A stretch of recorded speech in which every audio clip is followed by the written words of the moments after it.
Video में हम प्रयागराज से 51 किलोमीटर की दूरी पर यमुना नदी के तट पर स्थित जिला कौशाम्बी के बारे में चर्चा करेंगे।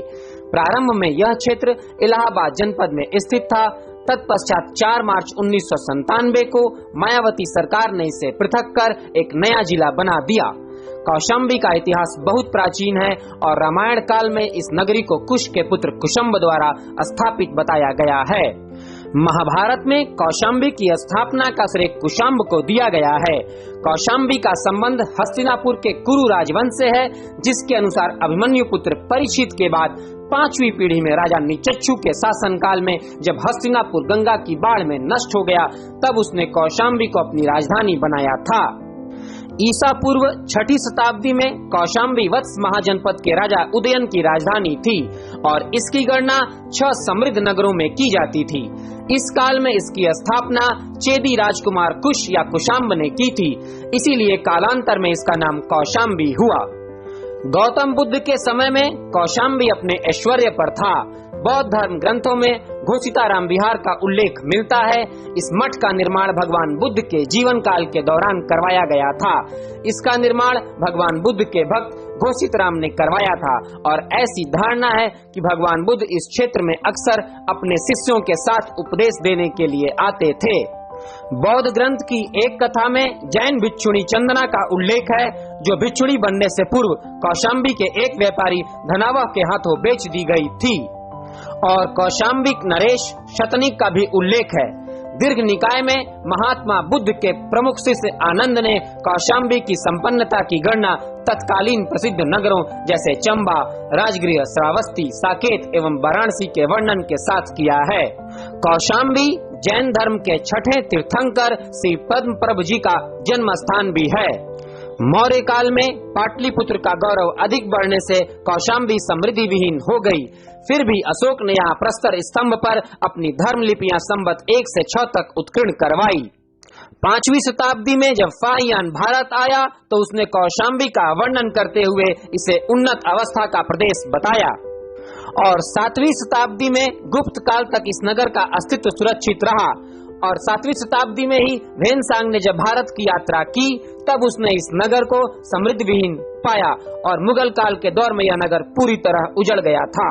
7वीं से 11वीं शताब्दी तक कौशाम्बी का प्रदेश किसी न किसी रूप में कन्नौज के राजाओं के अधिकार में रहा, किंतु उनका राजनीतिक महत्व धीरे धीरे फीका पड़ता चला गया और जो कुछ बचा खुचा महत्व था वह 12वीं शताब्दी के अंत में यवनों के आक्रमण से लुप्त हो गया। 1861 ईस्वी में सर्वप्रथम अलेक्जेंडर कनिंघम ने इस स्थान की यात्रा कर इसके पुरातात्विक महत्व की ओर ध्यान आकर्षित किया था। भारतीय पुरातत्व सर्वेक्षण विभाग की ओर से सन 1936-37 में ननी गोपाल मजुमदार ने अशोक स्तंभ क्षेत्र में उत्खनन कराया था।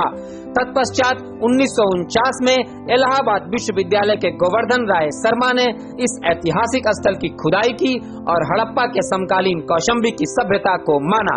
कौशाम्बी की उत्खनित सामग्रियों में मुख्यतः 3 वस्तु अवशेष विशेष उल्लेखनीय हैं, जिनमें पहला घोषिताराम विहार, दूसरा सुरक्षा प्राचीर और तीसरा पाषाण निर्मित प्रासाद। इस शहर की खुदाई के दौरान कई पुराने सिक्के, मूर्तियां, स्तूप और अन्य सामग्री निकली, जो यहाँ के गौरवशाली इतिहास की दास्तां बयां करते हैं। यहाँ आपको यह भी बताते चलें कि गोस्वामी तुलसीदास जी का ससुराल यही महेवा के कौशाम्बी में स्थित है और इनकी पत्नी का नाम रत्नावली था। यहाँ स्थित मुख्य प्रमुख पर्यटन स्थलों में शीतला मंदिर, दुर्गा देवी मंदिर, प्रभासगिरी और राम मंदिर विशेष रूप से प्रसिद्ध हैं। यहाँ स्थित शीतला माता मंदिर 51 शक्ति पीठों में से एक है। प्रभासगिरी यहाँ का एक प्रमुख धार्मिक स्थल है और पौराणिक कथाओं के अनुसार भगवान श्री कृष्ण इसी पर्वत पर अपने मानव शरीर का त्याग कर बैकुंठ लोक चले गए थे। दोस्तों, आज की वीडियो में बस इतना ही और ऐसी ऐतिहासिक तथ्यों की जानकारी के लिए आप हमारे चैनल को लाइक और सब्सक्राइब कर लें। धन्यवाद।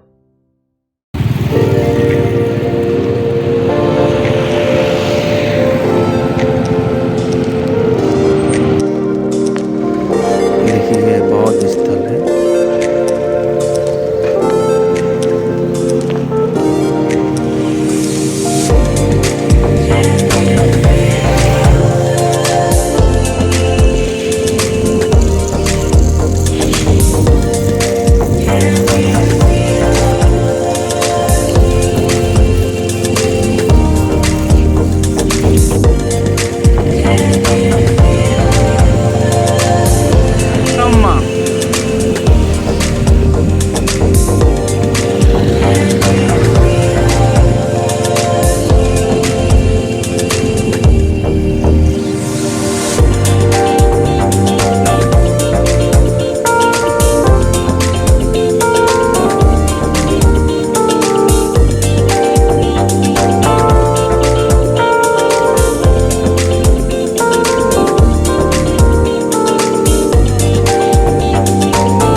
पहले हम एक आध बार आए थे तो अच्छा खासा खुला उला था, अभी बंद करके रखे हैं। ऐसे चलो काल ले ऐसे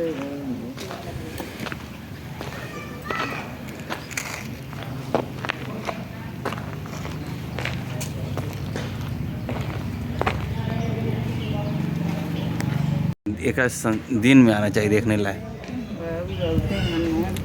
बाबू ही नहीं तैयार हुई, मना तैयार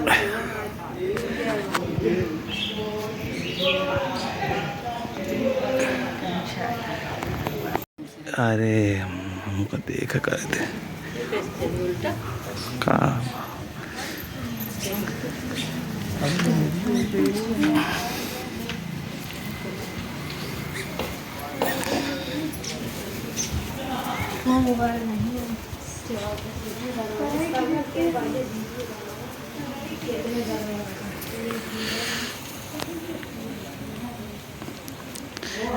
गाइस कौशाम्बी किला।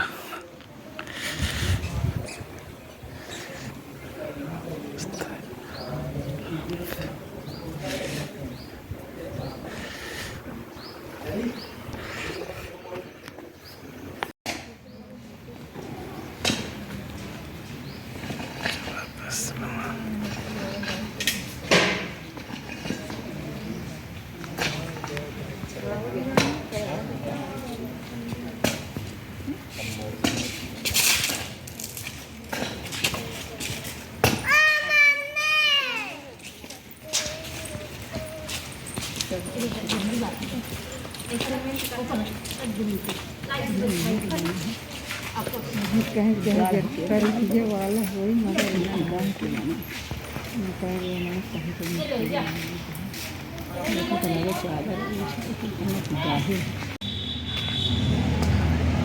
इस समय हम कौशाम्बी में हैं।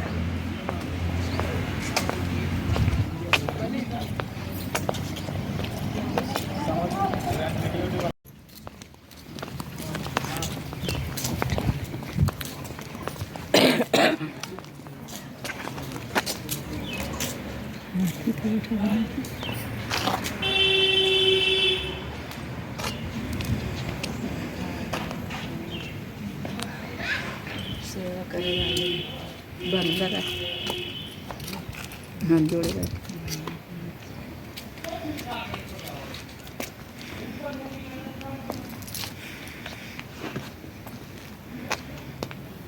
समापन पंचाड़े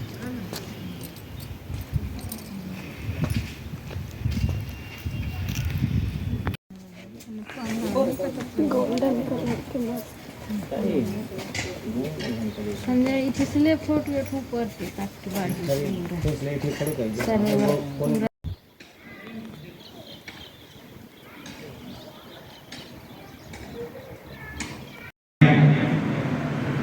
ये पुरातन और जो सनातन नियम है हमारे से आज का नहीं है, ये बुद्ध के पहले भी है, आज भी है, आगे भी है।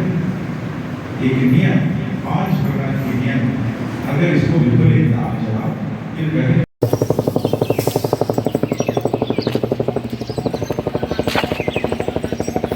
भगवान बुद्ध का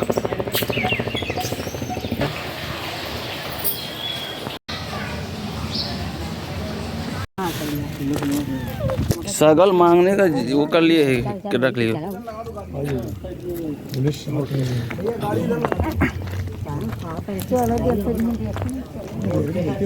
देखिए विधायक हाँ हैं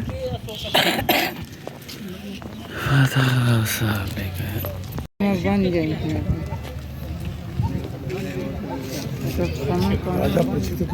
बहुत दूर तक बन गई।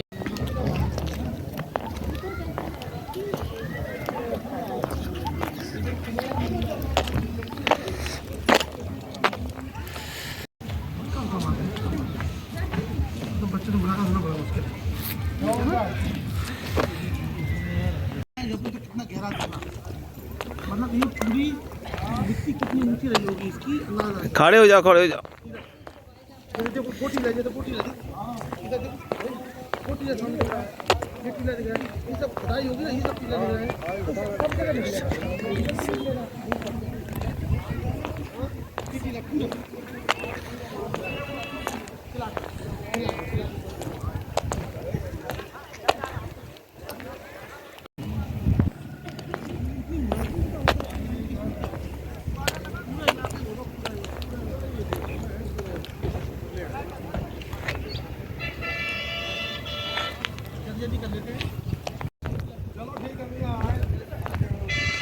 इधर देखो इधर।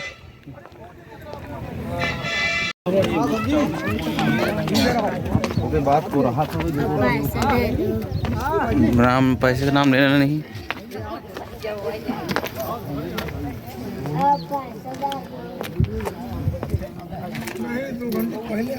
ये भगवान बुद्ध का उस समय जब स्नान किए थे भगवान बुद्ध का वो कुआं है ये।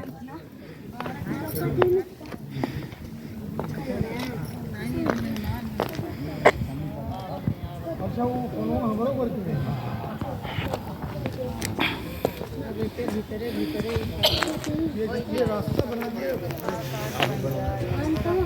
अब आएंगे लोग प्राचीन बौद्ध नगरी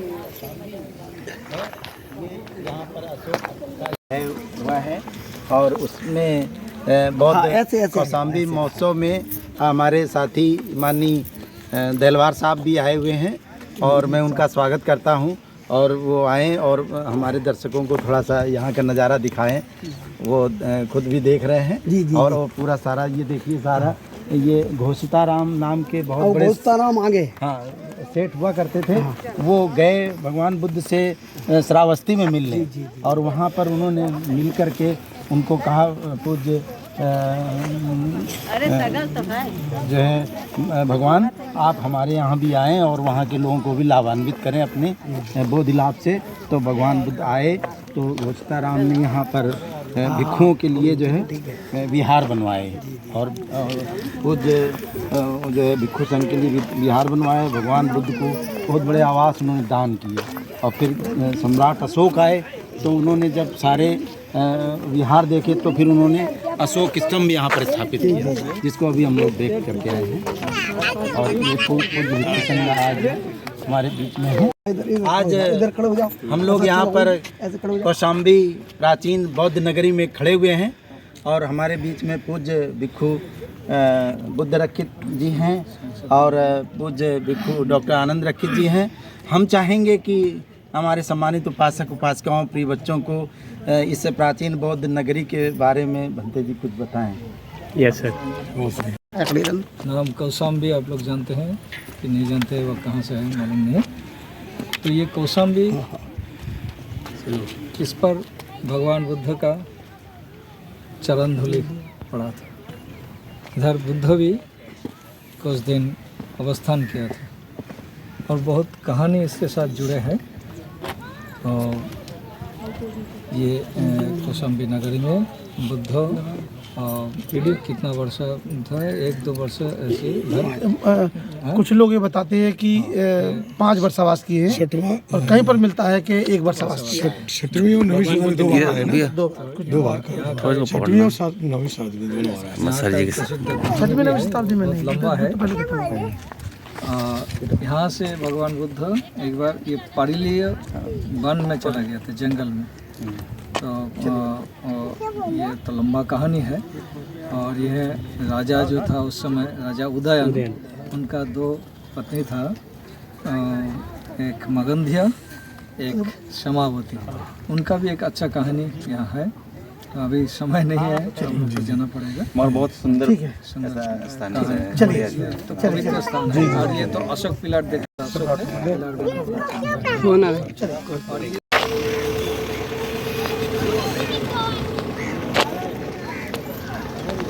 पूरा ये घाटी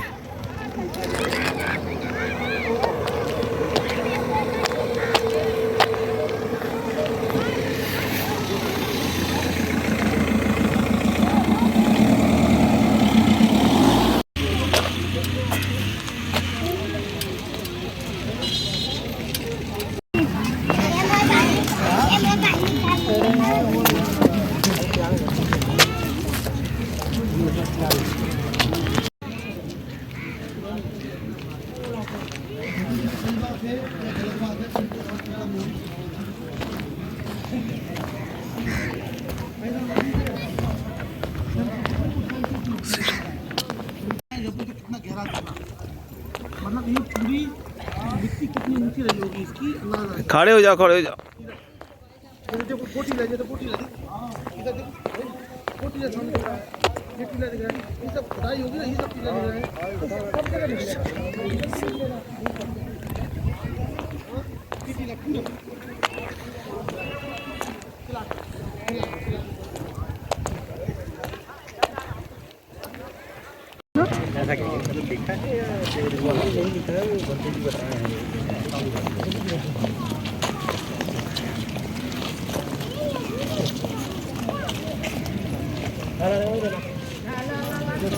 मस्त है यार, भगवान बुद्ध।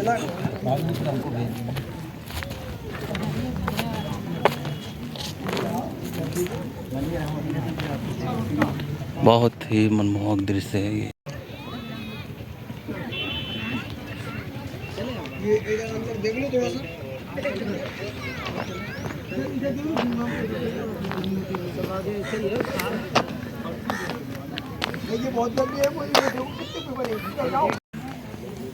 चल रहा वीडियो देखो हमारा। फोटो आप ले रहे हो? हाँ? फोटो ले रहे हो आप सिर्फ?